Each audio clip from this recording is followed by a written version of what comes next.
Inamin ng isang DPWH engineer na hindi niya personal na na-inspeksyon ang isang flood control project na idineklarang tapos at bayad na.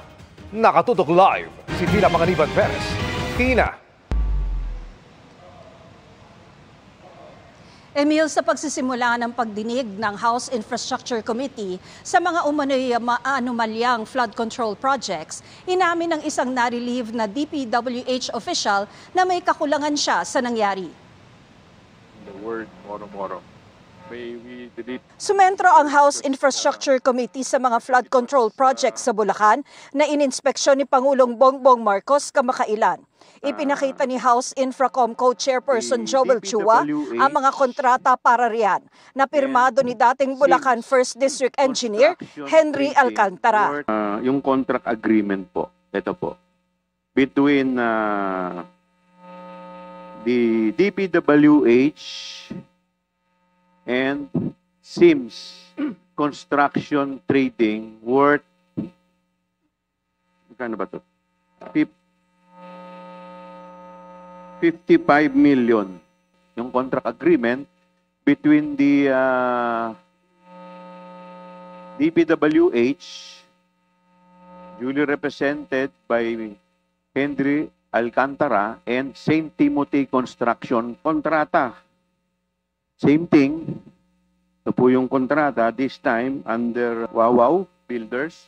Pero ang mga contractor, nabayaran ng hindi umano iniinspeksyon ng mga proyekto. So, paano po nangyari yung ba't nabayaran po? Wala naman pong kahit na isa. Ghost nga po Just want to explain, sir, that there was a certification signed by the project engineer and the implementing section chief. Pero hindi po ba dapat tinitingnan nyo muna?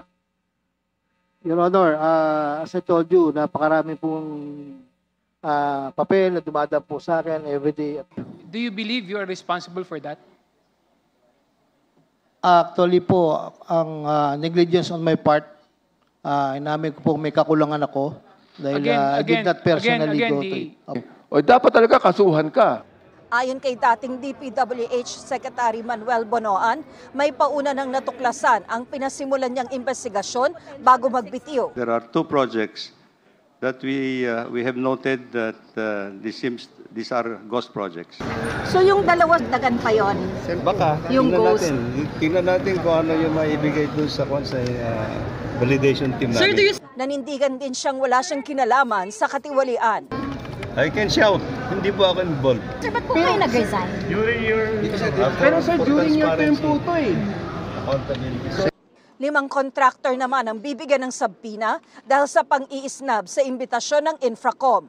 Sa gitna ng pagdinig, nagkainita naman ang ilang kongresista nang hingi ni Senior Deputy Minority Leader Edgar Erice na imbitahan sina ako Bicol Representative Elizalde Co na dating chairperson ng House Committee on Appropriations at dating Senator Grace Poe na dating chair ng Senate Committee on Finance para ipaliwanag ang umano'y budget insertions. Hindi pabor si Iloilo Representative Janet Garin sa motion habang suportado ito ni Navota City Representative Toby Chanco. Under the name of Congressman Saldico, ang insertion sa BICAM as proponent siya is 13,803,693,000. And we do not want to invite him as a resource person. Mr. Chair, sorry. Comsec, can you show this para lang sabihin hindi ako Mr. Chair, with nag-invento? due courtesy. Wait, I have the floor. Yeah, I have the floor. Yeah, but I have the floor. No, Mr. Chair. I have the floor. Yeah, just... Sa huli, dinefer ni Congressman Erice ang kanyang motion. Para mabura ang mga dudang baka lutuin ng komite ang findings ng investigasyon, sangkot ang ilan nilang kasamahan. Pinagsusumite ng Infracom ang lahat ng kongresistang miyembro nito ng listahan ng kanilang mga negosyo at interes na posibleng konektado sa flood control projects. I believe we need to assure the public that this investigation will not be a whitewash. Conflict of interest here is not theoretical. It is not distant.